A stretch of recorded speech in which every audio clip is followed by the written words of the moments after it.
LA Private Limited is planning to invest in a machinery that would cost rupees 1 lakh at the beginning of the year 1. Beginning of the year 1 का मतलब है आज का दिन. It is estimated that the cash flow from operation will be 36,000 per annum for 3 years. The company has two options for smooth functioning of the machine. One is service and another is replacement of parts. If the company opt to service a part of the machinery at the end of first year at rupees 20,000, in such case scrap value at the end of third year will be 25,000. However, if the company decide not to service the part, then it will have to replace at the end of second year at rupees 30,800, and in this case the machinery will be work for the fourth year also and get operational cash inflow of rupees 36,000 for the fourth year.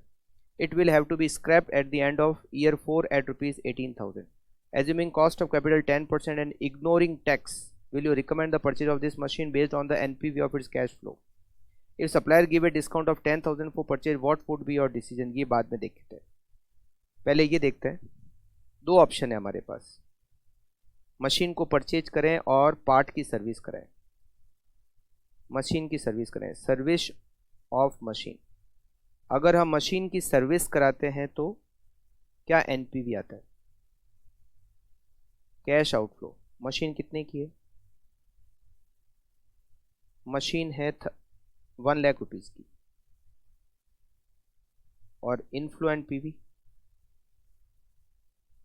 Cash inflow and present value.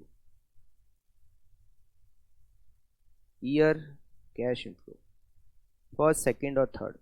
Every year first year 36, second year 36 और third year 36.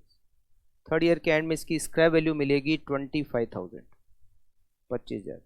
मगर first year के end में service कराएंगे. Service कराने का खर्चा लगेगा 20,000.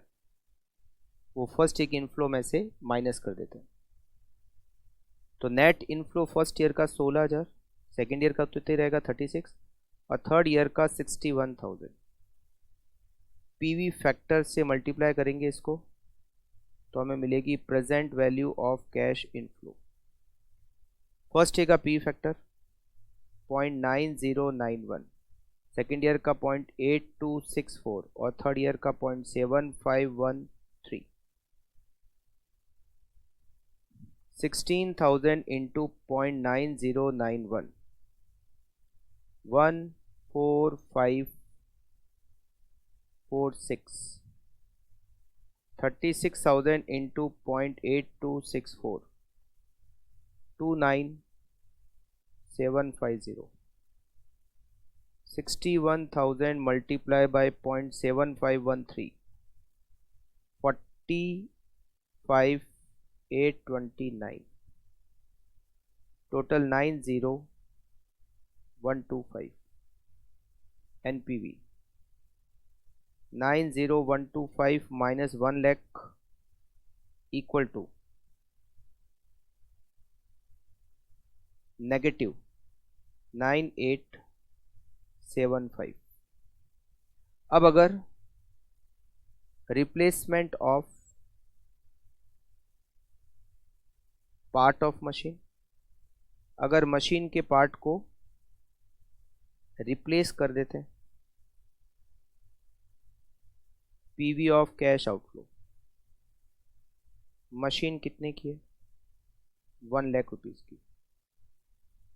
Cash inflow and PV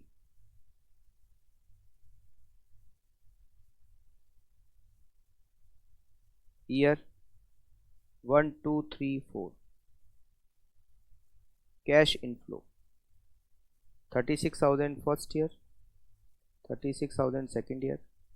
अब मशीन की लाइफ 4 साल हो जाएगी और फोर्थ ईयर भी इनफ्लो 36,000 होगा.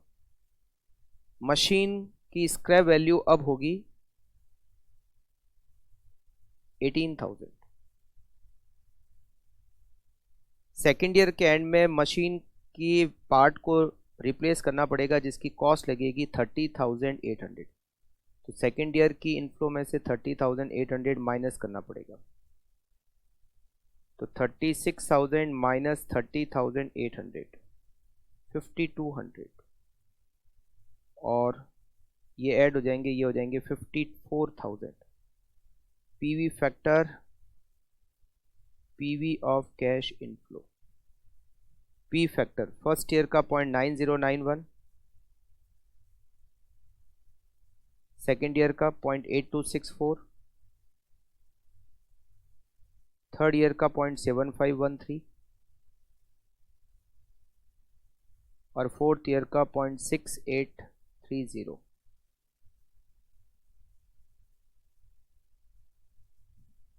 36,000 multiplied by 0.9091, 32728. 5200 into 0.8264, 4297. 36,000 into 0.7513, 27047 और 54,000 multiplied by 0.683, 36882.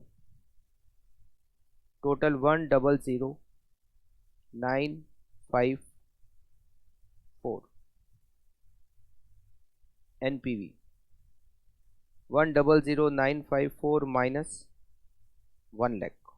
अब NPV प्लस आ रहा है 954. पार्ट ऑफ मशीन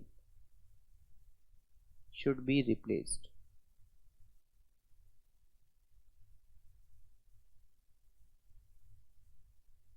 फिर ये कह रहा है मान लो सप्लायर 10,000 का डिस्काउंट देता है.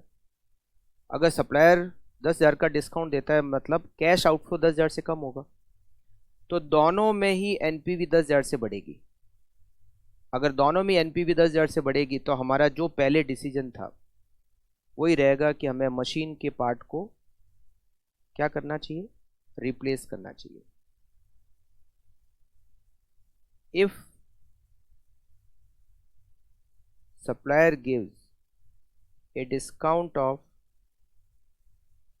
rupees 10,000, PV of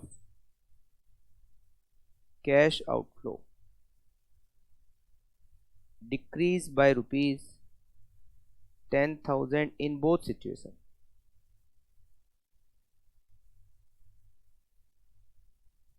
In both situations, NPV increase by rupees 10,000. So decision remain same. हमें मशीन के पार्ट को क्या करना चाहिए, रिप्लेस करना चाहिए.